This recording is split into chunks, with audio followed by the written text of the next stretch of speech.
Aunque el sentido común aconseja cerrar la última herida de aquella guerra infame,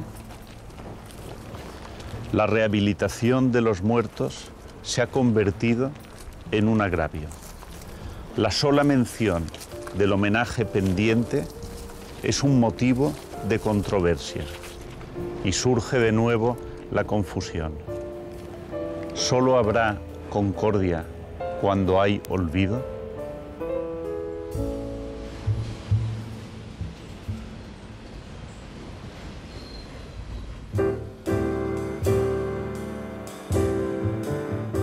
Santos Juliá es doctor en Ciencias Políticas, biógrafo de Manuel Azaña, Premio Nacional de Historia. Su obra nos ayuda a entender las lecciones que no podemos olvidar. Yo creo que la memoria, en la medida en que proyecta al pasado una imagen que quiere recuperar para celebrar, olvida eso que algún Paul Ricoeur llamaba la memoria herida por la historia, ¿no? Es decir, la memoria, el objeto de la memoria es celebrar algo en el pasado porque tú en ese algo ves sentido, ¿no? Y para verlo, para que tenga sentido para tu vida, tú transformas ese pasado según las necesidades de tu memoria, ¿no? Es decir, al final eso se resume en que la memoria es la memoria de los míos, ¿eh? Pero claro, hay una división de memorias cuando hay una guerra civil. No puede no haberla. Hay muchas memorias actuando. Y entonces el ejercicio de la historia, es decir, de a aquel que recuerda algo, decirle, oye, pero pasó también esto, ¿no? Pero eso que me estás contando trajo también esto. Y aquí la división interna de los republicanos fue lo que produjo tal cosa. Es decir, la memoria herida por la crítica histórica, creo que ha sido la manera en que nos hemos enfrentado a ese pasado y es lo que nos ha permitido salir de esa historia, es decir, no repetir esa historia, salir de ella y construir otra historia. En la medida en que la memoria desplace a la historia, estamos sembrando el camino de nuevos enfrentamientos. Por lo tanto, esa intuición de que el recuerdo y la memoria podría ser una causa de renovación de este conflicto. Claro, eso se vio en las esquelas del año 2006. Las esquelas que se publicaron, que publicó la prensa en el año 2006, es decir, en el año de la gran hecatombe, porque es el verano y el otoño en el que más gente muere asesinada en España. Nunca ha habido algo así, nunca en nuestra historia. Son decenas de miles de personas asesinadas. Las esquelas se publicaban con el mismo lenguaje del año 36, del año de la guerra. Tanto por los que publicaban esquelas porque habían sido asesinados por las hordas rojas, como quienes publicaban esquelas para aquellos que habían asesinado por las bestias fascistas, ¿no? Y ese lenguaje se reproduce. ¿Por qué? Porque es una memoria que no está atravesada, herida por la historia. Porque para que se pueda salir de ese lenguaje, aquel que ha tenido a su familia asesinada por las hordas rojas tiene que cargar también con aquellos muertos asesinados por los suyos. Y en ese momento, que es un momento difícil, es el momento de la amnistía, en definitiva. La amnistía es eso, que yo me hago cargo de tus muertos si tú te haces cargo de los míos, ¿eh? Para eso es necesario el conocimiento histórico. Para eso es necesario conocer. No solo recordar, sino conocer, que son cosas distintas.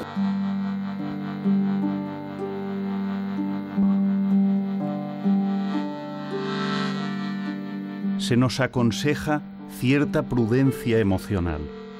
Pero ¿cómo podemos olvidar las pesadillas que han torturado a la humanidad?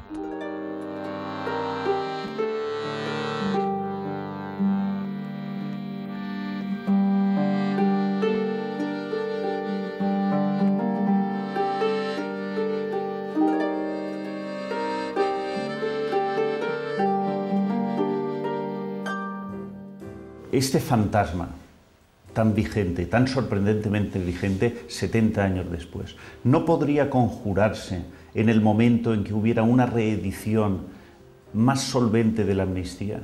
¿No podría conjurarse este fantasma el día en que los desterrados estén desenterrados, reconocidos y vueltos a enterrar? ¿No es un problema de duelo el que ese fantasma revolotee en la sociedad española? Yo creo que ahí creo que quienes tienen que decir, en definitiva, son las familias, ¿no? Tienen que decirlo, ellos son. Es decir, el derecho de las familias a desenterrar a alguien que ha sido enterrado ilegalmente y que se reconozca y que se le dé el entierro que la familia quiere, esto es indiscutible, esto no se puede discutir. Desde un punto de vista más, es decir, no privado, sino público, el hecho de que sigan existiendo lugares de memoria. Pongo el caso de Lorca, por ejemplo, porque, en fin, ha habido ahora un debate muy cercano, ¿no? Nosotros, para reencontrar a Lorca, no tenemos que desenterrarlo, ¿no? Lorca está en su obra, en su significado, en su vida, en su presencia permanente, etc. Lo que tenemos es que mantener el lugar del crimen como lugar de la memoria, en mi opinión. Si hoy, en el año 2010, los vencidos tienen conciencia de haber sido vencidos y los vencedores tienen conciencia de haber sido, en su momento, vencedores, ¿este saldo no es un fracaso de nuestra cultura democrática? Yo creo que esas conciencias lo sería si eso fuera así. Primero habría que decir, hombre, ya no hay vencidos ni vencedores, murieron, somos hijos. Somos hijos los que ya tenemos, yo soy del 40, o sea que soy hijo. Los hijos han reconstruido sus vidas. Hubo muchos, y eso es lo que hace posible la transición, hubo muchos hijos de vencedores que optaron por una acción que en principio sería la de los vencidos, que es la de oposición. De eso se dio cuenta muy pronto Santiago Carrillo, que dijo, vienen hijos de vencedores. ¿Cómo vamos a contar la guerra de la misma manera? ¿Cómo vamos a poner la guerra en primer plano si se está produciendo un trasvase de hijos de vencedores? Así ha habido en España gente de un enorme coraje moral que, sabiendo hijos de vencedores con padres muertos, que no son vencedores. Porque claro, alguien al que le matan su padre en los primeros días, porque se dice, bueno, eran fascistas. No eran fascistas, podían ser católicos, podían ser gentes de derechas, no eran franquistas, porque de Franco todavía no se hablaba, o se hablaba como uno de los generales que andaban por allí. Caudillos había varios en todo ese verano, y se le llamaba caudillos. A Queipo, a Franco, a Mola, eran caudillos militares. No eran franquistas, no eran fascistas, y sin embargo murieron asesinados. Bueno, el hijo de alguien con esa biografía resulta que llega a una edad de razón política y opta por quienes se están oponiendo a la dictadura, es decir, opta por los vencidos. ¿Qué pasa ahí? ¿Qué está haciendo realmente? Está difuminando la separación que la dictadura quiso establecer, separación perpetua entre vencedores y vencidos. Está pareciéndome que tu patria no te importa nada. A mí no hay quien me diga eso. Mire, aquí y aquí, nada en la espalda. Mire, yo he hecho cosas por mi patria que le pondrían los pelos de punta. He matado, quemado pueblos, violado mujeres. ¿Y por qué? Porque se trataba de turcos o de búlgaros. Sí, hasta ese extremo fui imbécil.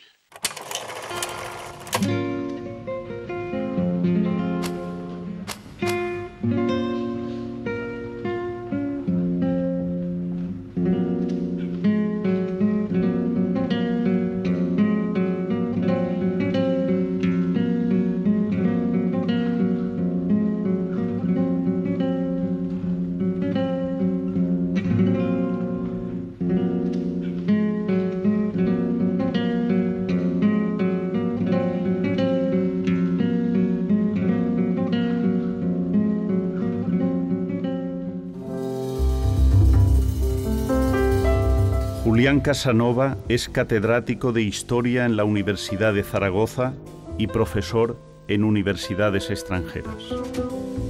En sus obras ha elaborado la revisión crítica que nos permita superar la relación conflictiva con nuestra historia.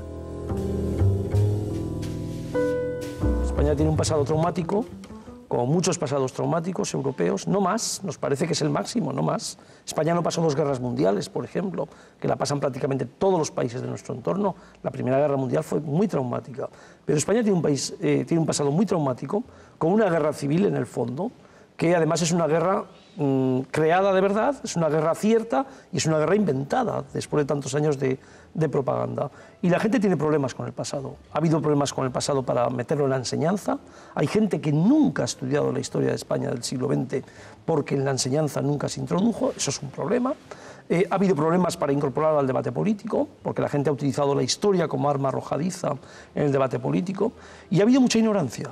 Creo que los pasados traumáticos solo se sale de ellos, evidentemente, a través del conocimiento, a través de la educación y desde el siglo XXI con el convencimiento de que la sociedad civil tiene que cambiar su percepción de lo que fueron los pasados traumáticos, ¿no?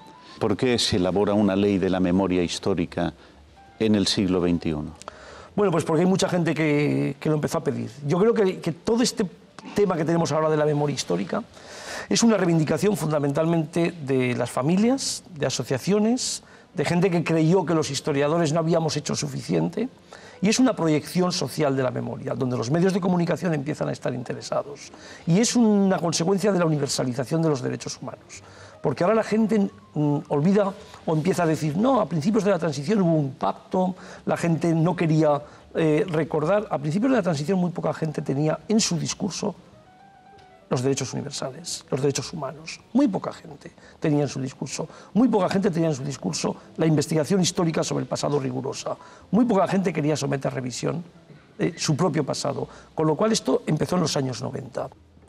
La sensación difusa de que esta reclamación legítima y racional haya reavivado una especie de fantasma nacional, un fantasma familiar que nos inquieta. Ese clima de enfrentamiento, de guerra civil, sorpresivamente resucitado. Yo creo que sí. A mí lo que no me gusta de todo esto es la forma en que los medios de comunicación y el debate político ha entrado en los argumentos sobre la historia. Pero yo creo que es comprensible por lo que le decía antes. Hay una generación muy grande de españoles que pasan los 60 años que nunca estudiaron la guerra civil, nunca estudiaron la República, nunca estudiaron los hechos del siglo XX en la escuela. Su referencia fundamental es la propaganda del franquismo o la propaganda de aquellos que estaban ocultos y que se suponía que venían de las tradiciones republicanas, socialistas, anarquistas o exiliados. A partir del año 70 de la ley Villar-Palasí, la ley que establece el COU, hasta que sale la LOCSE, hasta el año 92, hay 22 años donde en las selectividades, cuando se introduce la selectividad, todos los estudiantes de España, nadie pasa por un examen de historia del siglo XX. Se hace mundo contemporáneo, los que son de letras, COU, mundo contemporáneo no es España, es todo menos España.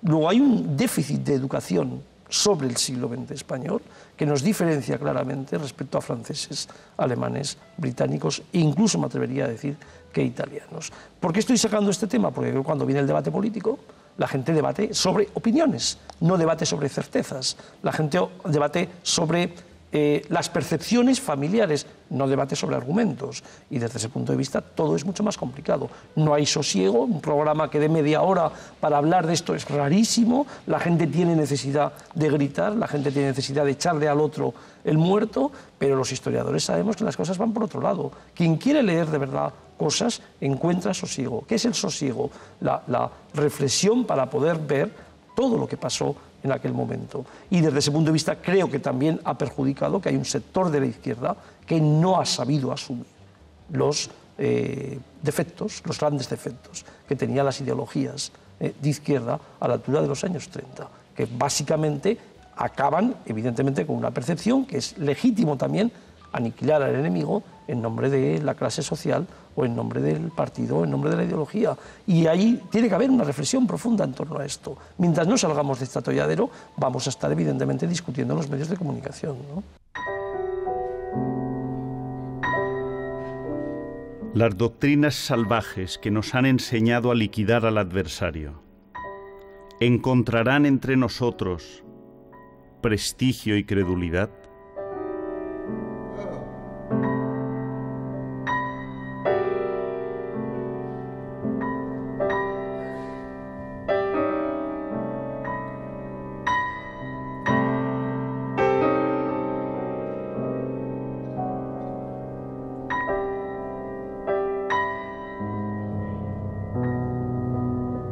La discusión sobre la memoria, la discusión política sobre la historia, no podríamos separarla de la pura tarea de desenterrar, reconocer y enterrar. Estoy absolutamente de acuerdo, yo llevo también esa batalla.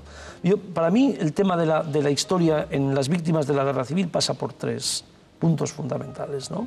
Primero, educación. Educación es básico, esto tienen que enterarse las generaciones jóvenes que vienen y tiene que distinguirse, pasar filtros, distinguirse, diferenciar quién está diciendo algo que tiene sentido desde el punto de vista de la construcción histórica o quién está mintiendo. En segundo lugar, lugares de la memoria, que pasa evidentemente por archivos, museos. Los museos son los grandes perdedores de esta batalla. Y sin museos no hay historia, sin museos dentro de 50 años, cuando el fragor de la batalla acabe, no habrá nada si no conservamos los museos. Museos, archivos, eso está clarísimo. Y en tercer lugar, la batalla política es útil en la medida en que uno, de alguna forma, está mirando cómo se ha hecho la gestión pública del pasado. Pero ahí tiene que acabar. Tenemos que ponernos de acuerdo sobre la gestión pública del pasado. ¿Qué hacemos con el Valle de los Caídos? ¿Qué hacemos con la gestión pública de los grandes monumentos que fueron franquistas? Y una vez hay un acuerdo sobre esto, ha pasado todo. Estamos en manos de historiadores, estamos en manos de la gente que lo quiera recordar y lo quitamos del debate político. Ahora, nadie lo ha introducido en el debate político porque ha querido. Ha salido en el debate político porque había una proyección social importantísima de esto. Nadie puede prescindir de un debate político sobre el pasado cuando estamos hablando de miles de personas asesinadas, ¿no? Desde ese punto de vista está clarísimo que por mucho que los historiadores queremos o queramos relegar esto al conocimiento histórico riguroso, sosegado, en el mundo académico, en los libros, en los debates, no vamos a poder porque este es un tema, no hace falta más que ver los blogs, ¿no? ¿Qué es lo que me preocupa? El insulto. ¿Qué es lo que me preocupa? La ignorancia, el desconocimiento, que en eso la sociedad española está dando unas muestras increíbles, ¿no? Pero insisto, hay un déficit de formación histórica importantísimo, que además a la gente no le ha preocupado mucho porque el gran tema es ¿para qué queremos saber de esto? Pero yo siempre digo lo mismo, yo vengo de una provincia, la provincia de Teruel, ¿no? Entonces cuando hablas de la guerra civil hay gente que se siente molesta. ¿Qué susceptibilidad política permite que una reivindicación se convierta en un agravio? Claro, una reivindicación y un agravio, pues porque hay una guerra civil. Estamos hablando fundamentalmente de víctimas, verdugos, vencedores y vencidos. Estas son las 4 categorías en las que nos podemos meter, ¿no?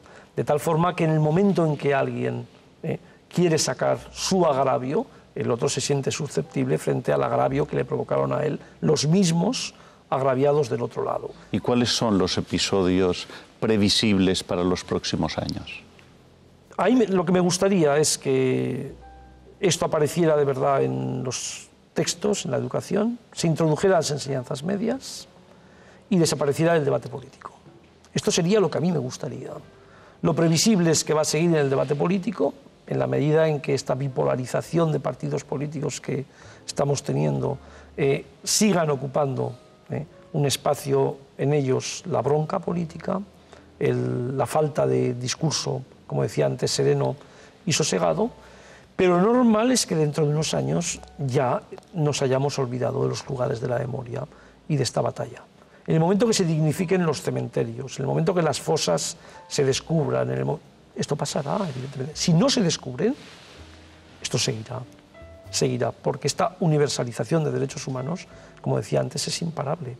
Y además van a venir jueces después que van a hacer lo mismo que intentó Garzón, y vendrán jueces internacionales a hacer lo mismo que hizo Garzón. A mí me parece que este proceso es imparable. ¿Cuál es la mejor forma de pararlo? Abordarlo. ¿Cuál es la mejor forma de pararlo? Afrontarlo.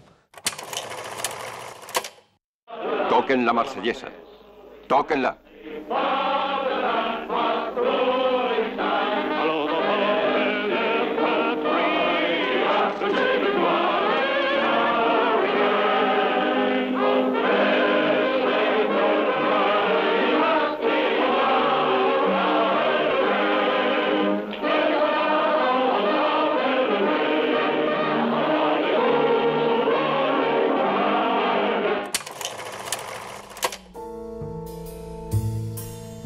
Álvarez Junco considera que las distintas versiones de nuestro pasado son incompatibles.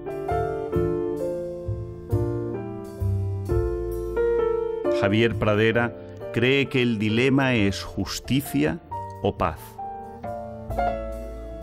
Para que la memoria no sea un tren hacia ninguna parte, habrá que acabar en algún momento la tarea pendiente. Rehabilitar el honor de los muertos olvidados y conseguir que nadie se sienta amenazado. Redimirnos todos de ese pasado y prolongar hacia el futuro el espíritu de la concordia civil.